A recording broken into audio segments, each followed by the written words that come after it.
Fala, guerreiros! Sejam bem-vindos ao Reino dos Mangás. Eu sou o Renan e hoje nós vamos falar sobre um lançamento da editora Pipoca e Nanquim. Ela não falha, sempre nos enviando aqui todos os lançamentos, as novidades no campo dos mangás e a gente vem trazer diretamente para vocês. E dessa vez nós estamos com algo muito especial, pois é a volta de um grande autor aqui ao Brasil, Suehiro Maru. Galera, esse autor aqui já esteve por aqui lá nos meados de 2006, 2010, pela editora Conrad, depois sumiu. Agora a editora Pipoca e Nanquim vem fazendo um resgate, trazendo novos autores, recuperando obras de autores que estão abandonados. E o Maru é um desses que é digno de títulos de Deus do mangá, Deus do terror, Deus das atrocidades. O cara simplesmente manja do assunto. Ele se assimila em alguns momentos com Junji Ito. Porém aqui nós temos a obra O Estranho Conto da Ilha Panorama, onde ele literalmente não vai fazer exatamente todo o seu potencial como obra, e sim também se baseando em uma obra de Edogawa Rampo, outro autor também japonês, esse escritor, baseado sempre em mistérios policiais, que viveu lá no final do século XIX. Já o Maru nasceu um ano depois, 1956, um ano depois do falecimento do Edogawa Rampo. E depois de muito tempo, ele resolveu adaptar um desses livros, uma dessas obras, para o campo dos mangás. Retratando, obviamente, com a sua arte, com o seu dedinho ali na história. E aí nós tivemos esse mangá aqui que beira muitas vezes o estranho, beira muitas vezes o surreal. Porque um dos grandes pensamentos, logo aqui na introdução, a gente tem aqui para mostrar para vocês, é o pensamento do que o mundo real é um sonho e os sonhos da noite, esses sim são as realidades. Ou seja, tudo que nós vivemos não passa de um sonho e aquilo que nós sonhamos, isso sim deveria ser a realidade. Por isso que durante essa história a gente vai ver o inimaginável acontecendo. O que poderia acontecer se você tivesse dinheiro suficiente para realizar todos os seus sonhos, mesmo que esses sonhos fossem os mais bizarros possíveis? A gente vê praticamente isso acontecendo nesta obra. Mas antes de a gente se estender, já começamos bem aqui falando sobre essa obra, eu venho convidar você a se inscrever no canal. Me desculpa se eu estou um pouco fanho, recuperando aqui um pouco da gripe, mas eu convido você a se inscrever aqui no Reino dos Mangás, deixar seu like que é muito importante. Mais do que isso, comentar se você vai colecionar essa aqui ou não, vai passar, vai trazer para vocês. E depois do seu like, você também tem a oportunidade de se tornar um membro do canal. A partir de R$3, R$5 você já faz parte, tem acesso exclusivo ao nosso WhatsApp e muitos mais coisas pra gente fazer juntos, galera. Depois da vinheta, então, vou contar mais ainda sobre o Estranho Conto da Ilha Panorama.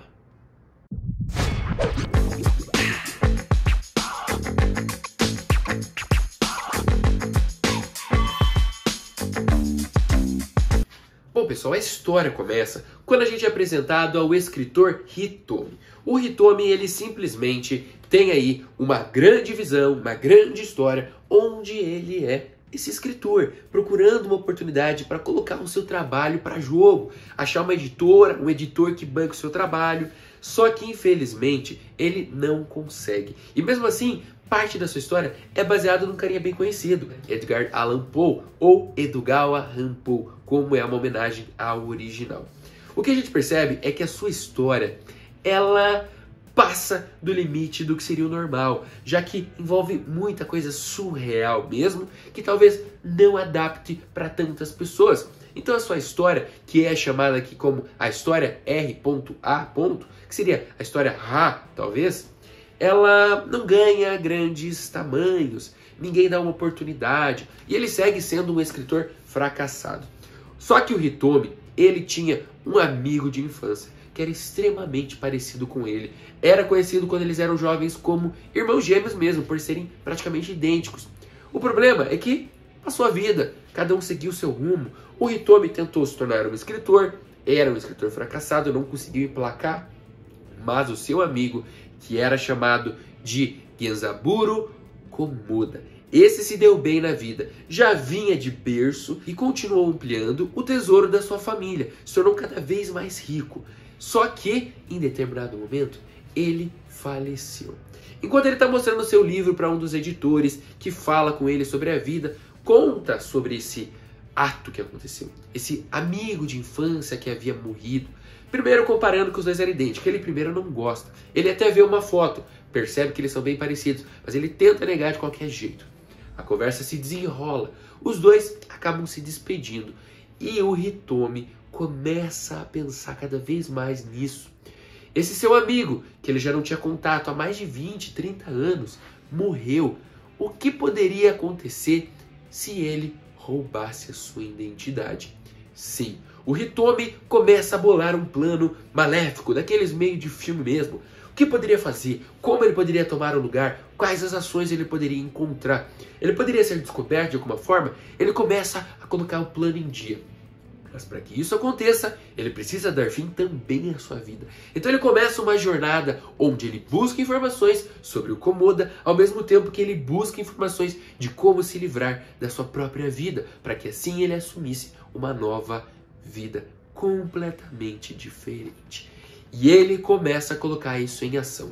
No meio do primeiro capítulo para o segundo, nós vemos o desenvolvimento, o plano onde ele bola o seu próprio suicídio, onde, com o seu fracasso, não conseguir emplacar nada, ele usa isso a seu favor, para tirar a sua própria vida e que ninguém mais desconfiasse. A partir desse momento, ele tem que partir para o segundo plano, retomar a vida daquele amigo morto. Mas como? O Komoda já havia sido enterrado, as pessoas já haviam se despedido dele. Então, ele resolve usar alguns problemas que o Komoda tinha, por exemplo, de respiração, a favor.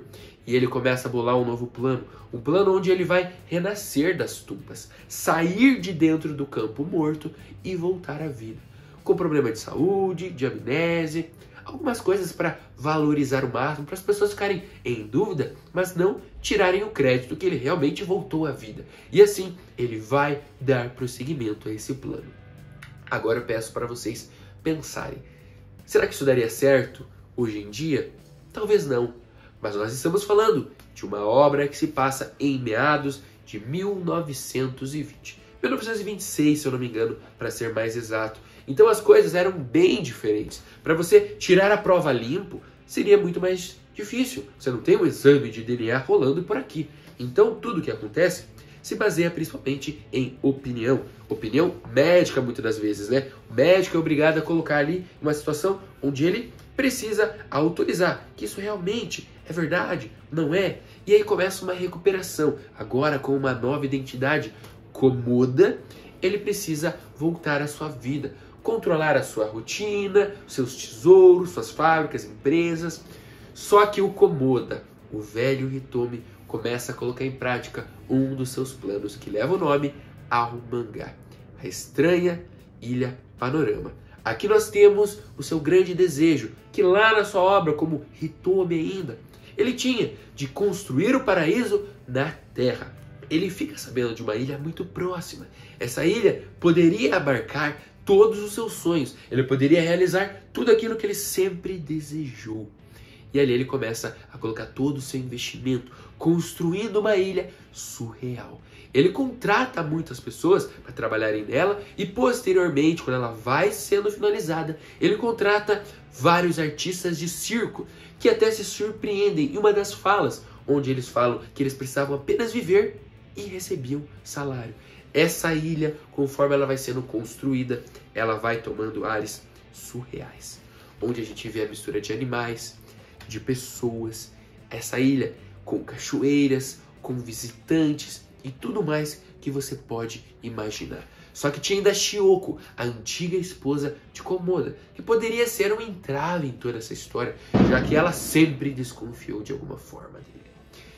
A história só vai tomando rumos ainda piores, mas não no sentido que a história é ruim, mas no sentido pior de muita coisa estranha que acontece nessa ilha. Muitas novidades, muitas atrocidades e muita orgia. Sim, quando a ilha começa a funcionar a todo vapor, muita orgia acontece. Bacanais, ou como você quiser chamar melhor. As pessoas se relacionando, as pessoas ficando peladas no meio da ilha, uma verdadeira ilha de adultos. Aqueles que faziam comparação que o Komoda estava tentando construir um parque de diversão, talvez não estivessem errados. O problema é que ele direcionava para um parque de adultos, onde tudo poderia acontecer. Cenas como essa, de pessoas completamente nuas, eram extremamente comuns. Eu até nem vou passar algumas páginas aqui, porque fica muito explícito as cenas sexuais, que também estão presentes por aqui. Então não temos apenas o nu corporal, mas também temos os atos sexuais acontecendo. Então já fica aquela ressalva. Esse é um mangá que você precisa ter ali 16, 18 anos para você embarcar tranquilamente. Se você tem uma idade um pouquinho menor que isso, já coloca em risco aqui a sua compra, porque você vai ter conteúdo bem mais adulto dentro deste mangá. Agora, com a sua ilha perfeita, dos seus sonhos, tornando sua realidade, o que mais Komoda poderia querer? O final é surpreendente, deixando muito em aberto qual é o verdadeiro destino de Komoda, depois de realizar todos os seus sonhos. Galera, Maru chega por aqui com essa grande história. Não retrata exatamente todos os pontos do qual as suas próprias obras originais tratam, mas ele mistura um pouquinho da sua obra com um pouquinho da homenagem à história de Edogawa Hanpou. Eu adorei esse mangá. Confesso a vocês que tinha uma expectativa muito grande para ler Maru. Tava na dúvida se eu iria gostar, principalmente porque é um pouco mais pesado, traz muitas reflexões, tem muitas páginas de contemplação. E aqui fica o resultado final, uma boa leitura, do qual eu trago aqui a minha aprovação, caso vocês queiram saber um pouco mais sobre isso. Se você gosta, está interessado, esse vídeo aqui está saindo e está com promoção, galera, lá na Amazon. Você encontra isso aqui com 40% de desconto. É um mangá com aquela tradicional qualidade Pipoca Nankin. Sobrecapa, que eu mostro para vocês aqui agora. Ela vem também com essas duas lombadas, a lombada original e a lombada aqui da sobrecapa. Além de tudo, pessoal, nós temos aquele tradicional marcador de páginas, que eu mostro para vocês aqui agora. Esse mangá aqui, ele tem cerca de 300 páginas. Nem chega às 300, fica ali na faixa de 275 páginas mais ou menos. Aquele papel de ótima qualidade que o Pipoca Nankin sempre traz, com a mesma altura, com o mesmo padrãozinho, coisa linda de se ver. Então, eu deixei por final essa parte, porque vocês já sabem que sempre é muito bom. Tratei de falar um pouco mais sobre a minha experiência com a obra e sobre do que ela se trata. Espero que tenham gostado. Não se esqueça de deixar seu like e de ir embora. A gente vai se ver no próximo vídeo. Valeu!